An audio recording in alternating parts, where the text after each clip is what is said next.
Ang gulay na sagana sa sustansya, pantawid buhay rin at simbolo ng bayanihan. Sa Tuguegarao City, imbis na masayang, libreng ipinamahagi ng mga magsasaka ang kanilang mga aning tone-toneladang sile at talong sa mga nasalanta ng bagyo at habagat.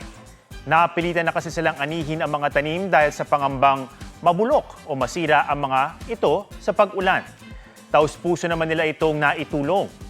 Sa Dagupan City naman, nagbigay ang mga fire volunteer ng relief goods at water supply sa mga binaha.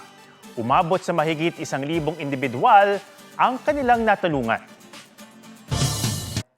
Huwag magpahuli sa mga balitang dapat niyong malaman. Mag-subscribe na sa GMA Integrated News sa YouTube.